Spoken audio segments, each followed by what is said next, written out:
ability to divide, which is derived from where? Which is derived from meristematic tissue.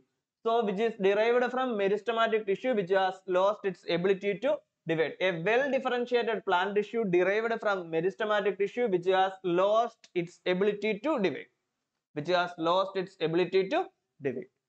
So, it is derived simply from meristematic tissue. So, plant tissue is divided into two, meristematic tissue and permanent tissue, and permanent tissue is derived from meristematic tissue, and meristematic tissue is made up of actively dividing cells present in the growing areas of the plant. And simply permanent tissue means it is derived from the meristematic tissue. This is the intro of the portion, such that this is the beginning of the topic. Now we want to discuss about what is meant by meristematic tissue, what is meant by permanent tissue, and what are the classification of the meristematic tissue, what are the classification included in the permanent tissue, what are animal tissues, and what are the classification included in the animal tissue. Like that we want to discuss. So right now, meristematic tissue. Already we studied about plant tissue is divided into two, meristematic tissue and permanent tissue. Right now the meristematic tissue is divided into three: apical tissue, apical meristem, lateral meristem, and intercalary meristem. So there will be three. Meristematic tissue is divided into three: apical meristem, lateral meristem, and intercalary meristem. So what is meant by apical meristem? Apical meristem is present at the growing tips of stem and root that cause the stem and root to grow. So which meristem is responsible for the stem and root to grow? This is simply apical meristem. So apical meristem is present at the growing tips of stem and root that cause the stem and root to grow.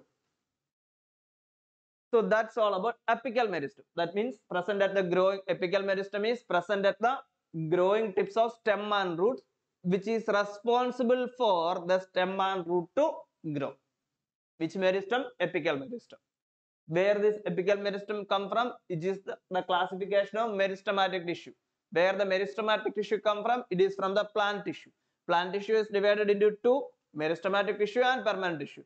In the meristematic tissue, there will be three classifications such as apical meristem, lateral meristem, and intercalary meristem. So, in the case of apical meristem, it is present at the growing tips of stem and root, which is responsible for the growth of stem and root. Then second one is lateral meristem. What is meant by lateral meristem? Lateral meristem is located at the lateral portion of the plant, which is located at the lateral portion of the plant. From the head itself, it is indicating that lateral meristem is located at the lateral portion of the plant, and which is responsible for the increasing the girth. Increasing the girth means this means to increase the size, or otherwise we can say that the perimeter or the area of the stem and root, or increasing the size of the stem and root.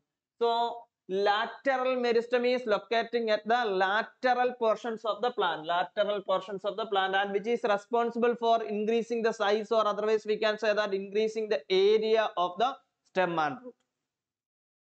So the third one is intercalary meristem. So it is found between already differentiated tissue in locations such as the base of leaves or internodes.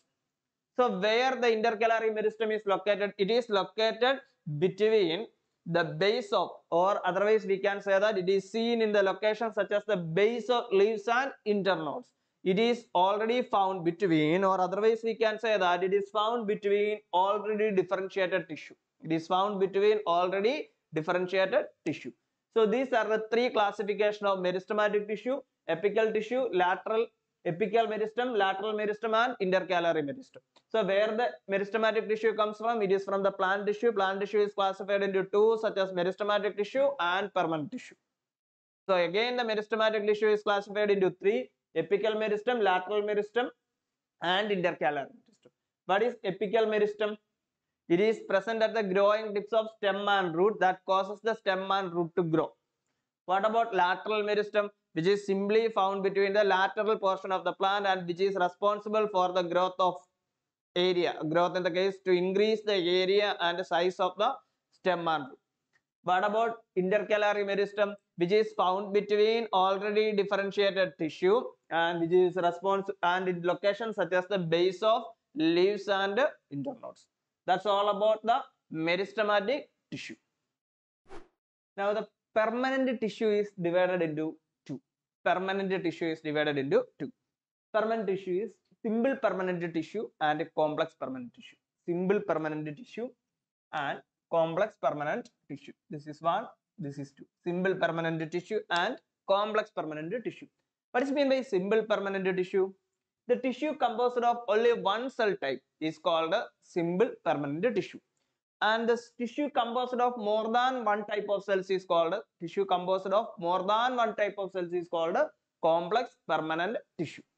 So the tissue composed of only one cell type is called simple permanent tissue, and the tissue composed of more than one cell type is called complex permanent tissue. Again, the simple permanent tissue is divided into three. The simple permanent tissue is divided into three: parenchyma, collenchyma, and sclerenchyma. Parenchyma, collenchyma, and sclerenchyma. So what is mean by parenchyma? Parenchyma supporting and storing tissue. Parenchyma tissue is a supporting and storing tissue which is composed of unspecialized thin-walled cells with large intercellular spaces.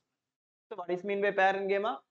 Which it is a type of tissue that supporting and storing tissue, or otherwise we can say that it is a supporting and storing tissue. Which one? Parenchyma is a supporting and storing tissue. Supporting and storing tissue which is composed of unspecialized thin-walled cells, which is composed of unspecialized thin-walled cells with large intercellular spaces, which is composed of unspecialized thin-walled cells with large intercellular spaces. Then what about collenchyma? Which are the type of cells that are elongated with the thickened walls, irregularly thickened walls. So cells are elongated. In the case of collenchyma, the cells are elongated with the irregularly thickened walls, provides mechanical support and elasticity to the plants. Which tissue, or otherwise we can say that which tissue type provided mechanical and elasticity support to the plants? Which one? Collenchyma. So collenchyma provides mechanical support and elasticity to the plants. Mechanical support and elasticity to the plants. Which tissue provided mechanical support and elasticity to the plants? Collenchyma provide mechanical support and elasticity to the plants. So which is the main supporting tissue? The main supporting tissue consists of long and narrow cells with thick and lignified cell walls is called sclerenchyma.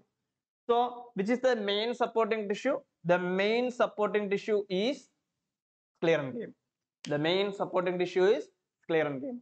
So right now the permanent tissue is divided into two: simple permanent tissue and complex permanent tissue. Simple permanent tissue is divided into three: parenchyma, collenchyma, and sclerenchyma. What is parenchyma? It is supporting and